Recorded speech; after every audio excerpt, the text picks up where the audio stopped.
देवी सर्वभूतेषु मां कात्यायनी रूपेण संस्थिता। नमस्तस्यै नमस्तस्यै नमस्तस्यै नमो नमः। जय माता दी। दोस्तों, कैसे आप सब लोग? मैं अनुरेखा स्वागत करती हूँ आपका आपके अपने चैनल सरल भक्ति में।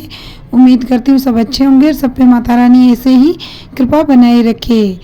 आज नवरात्रि का छठा दिन है और माँ दुर्गा के छठे स्वरूप है माँ कात्यायनी का पूजन किया जाएगा और साथ ही 10 महाविद्याओं में से एक माँ त्रिपुर भैरवी का भी पूजन किया जाएगा। तो माता रानी को धूप दीप नैवेद्य आदि से पूजन करें। माँ कात्यायनी का रंग प्रिय रंग पीला है और माँ कात्यायनी को शहद का भोग बहुत प्रिय है। शहद और पीले वस्तुओं का भोग जरूर लगाए। और ऐसी मान्यता है कि माँ कात्यायनी का पूजन करने से शादी विवाह में आ रही बाधाएं शीघ्र दूर होती है। तो आइए माँ का ध्यान करके पाठ आरंभ करें। 11वां अध्याय देवताओं द्वारा देवी की स्तुति था। देवी द्वारा देवताओं का वरदान है। मैं भुवनेश्वरी देवी का ध्यान करती हूँ। उनके सिरे अंगों की आभा प्रभात काल के सूर्य के समान है और मस्तक पर चंद्रमा का मुकुट है। वे उभरे हुए स्तनों और 3 नेत्रों से युक्त है। उनके मुख पर मुस्कान की छटा छाई रहती है और हाथों में वर्त अंकुश पास एवं अभय मुद्रा शोभा पाते हैं। ऐसी देवी को बारंबार नमस्कार।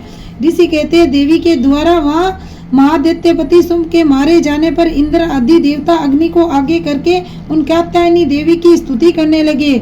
उस समय अभिष्ट की प्राप्ति होने से उनके मुख कमल दमक उठे थे और उनके प्रकाश से दिशाएं भी जगमगा उठी थी। देवता बोले, शरणागत की पीड़ा दूर करने वाली देवी हम पर प्रसन्न हो। संपूर्ण जगत की माता प्रसन्न हो। विश्वेश्वरी, विश्व की रक्षा करो। देवी तुम ही चराचर जगत की अधीश्वरी हो। तुम इस जगत का एकमात्र आधार हो, क्योंकि पृथ्वी रूप में तुम्हारी स्थिति है। देवी तुम्हारा पराक्रम अलंघनीय है। तुम ही जल रूप में स्थित होकर संपूर्ण जगत को तृप्त करती हो। तुम अनंत बल संपन्न वैष्णवी शक्ति हो। इस विश्व की कारण भूता परा माया हो। देवी तुमने इस समस्त जगत को मोहित कर रखा है। देवी तुम्हें प्रसन्न होने पर पृथ्वी पर मोक्ष की प्राप्ति कराते हो। देवी संपूर्ण विद्याएं तुम्हारे ही भिन्न भिन्न स्वरूप है। जगत में जितनी स्त्रियां हैं वे सब तुम्हारी ही मूर्तियां हैं। जगदम्बा एकमात्र तुमने इस विश्व को व्याप्त कर रखा है। तुम्हारी स्तुति क्या हो सकती है? तुम तो स्तवन करने योग्य पदार्थों से परे परावाणी हो। जब तुम सर्व स्वरूपा देवी सर्वथा मोक्ष प्रदान करने वाली हो, तब इसी रूप में तुम्हारी स्तुति हो गई। तुम्हारी स्तुति के लिए इससे अच्छी उक्तियां और क्या हो सकती है? बुद्धि रूप में सब लोगों के हृदय में विराजमान रहने वाली था सर्व मोक्ष प्रदान करने वाली नारायणी देवी तुम्हें नमस्कार। कला काष्ठा आदि के रूप में कर्मस्व परिणाम अवस्था परिवर्तन की ओर ले जाने वाली तथा विश्व का उपसंहार करने में समर्थ नारायणी देवी तुम्हें नमस्कार। नारायणी तुम सब प्रकार का मंगल प्रदान करने वाली मंगलमयी हो। कल्याणदायिनी शिवा हो। सब पुरुषार्थों को सिद्ध करने वाले शरणागत वत्सला 3 नेत्रों वाली हो। गौरी हो तुम्हें नमस्कार। तुम सृष्टि पालन और संहार की शक्तिभूता सनातनी देवी गुणों का आधार तथा सर्व गुणमयी हो। नारायणी तुम्हें नमस्कार। शरण में आए हुए दिनों में पीड़ितों की रक्षा में संलग्न रहने वाली था सबकी पीड़ा दूर करने वाली नारायणी देवी तुम्हें नमस्कार। नारायणी तुम ब्रह्मांडी रूप धारण करके हंसों से जुते हुए विमान पर बैठती था कुश मिश्रित जल छिड़कती रहती हो। तुम्हें नमस्कार।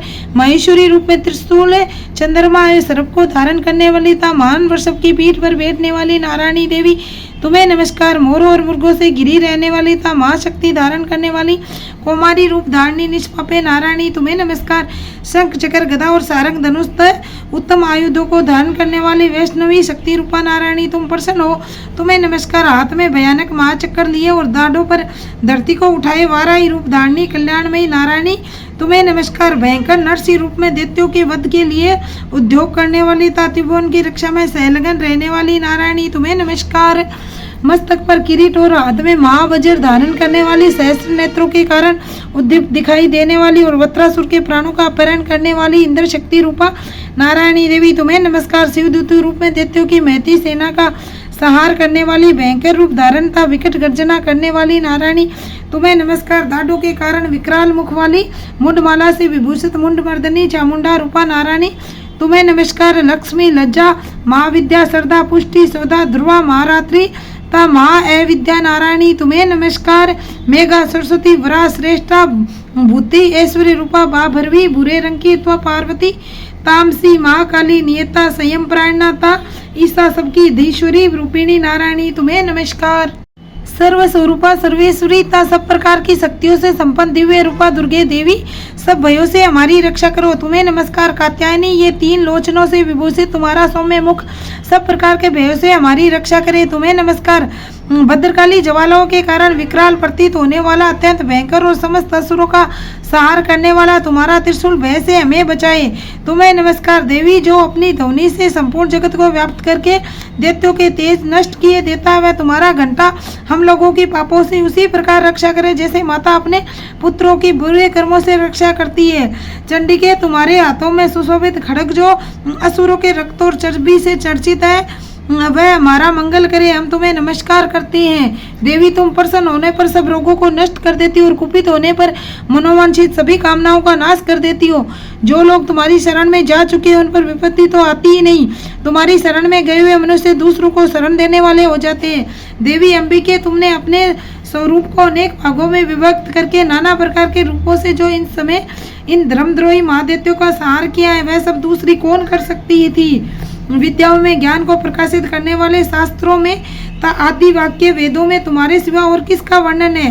ता तुमको छोड़कर दूसरी कौन ऐसी शक्ति है जो इस विश्व को अज्ञान में घोर अंधकार से परिपूर्ण ममता रूपी गड्ढे में निरंतर भटका रही हो। राक्षस, जहाँ भयंकर विष वाले सर्प, जहाँ शत्रु, जहाँ लुटेरों की सेना और जहाँ दावानल हो, वहाँ ता समुद्र के बीच में भी साथ रहकर तुम विश्व की रक्षा करती हो। विश्वेश्वरी, तुम विश्व का पालन करती हो, विश्व स्वरूपा हो, इसलिए संपूर्ण विश्व को धारण करती हो। तुम भगवान विश्वनाथ की वंदनीय हो। जो लोग भक्तिपूर्वक तुम्हारे सामने मस्तक झुकाते हुए संपूर्ण विश्व को आश्रय देने वाले होते हैं। देवी प्रसन्न हो, जैसे इस समय असुरों का वध करके तुमने शीघ्र ही हमारी रक्षा की है, उसी प्रकार सदा हमें शत्रुओं के भय से बचाओ। संपूर्ण जगत का पाप नष्ट कर दो और उत्पात एवं पापों के फल स्वरूप प्राप्त होने वाले महामारी आदि बड़े बड़े उपद्रवों को शीघ्र ही दूर करो। विश्व की पीड़ा दूर करने वाली देवी, हम तुम्हारे चरणों पर पड़े हुए हैं, हम पर प्रसन्न हो। त्रिलोक निवासनियों की पूजनीय परमेश्वरी, सब लोगों को वरदान दो।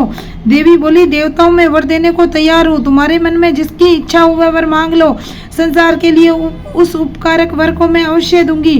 देवता बोले, सर्वेश्वरी, तुम इसी प्रकार तीनों लोकों की समस्त बाधाओं को शांत करो और हमारे शत्रुओं का नाश करती रहो। देवी बोली, देवताओं, वैवस्वत मनवंतर के 28वें युग में शुंभ और निशुंभ नाम के 2 अन्य महादैत्य उत्पन्न होंगे। तब मैं नंदगोप के घर में उसकी पत्नी यशोदा के गर्भ से अवतीर्ण हो विंध्याचल में जाकर रहूंगी और उक्त दोनों असुरों का नाश करूं। फिर अत्यंत भयंकर रूप से पृथ्वी पर अवतार ले मैं विपरीत नाम वाले दानवों का वध करूंगी। उस भयंकर महादैत्य का भक्षण करते समय मेरे दांत अनार के फूल की भांति लाल हो जाएंगे। तब स्वर्ग में देवता और मृत्युलोक में मनुष्य सदा मेरी स्तुति करते हुए मुझे रक्तदंतिका कहेंगे।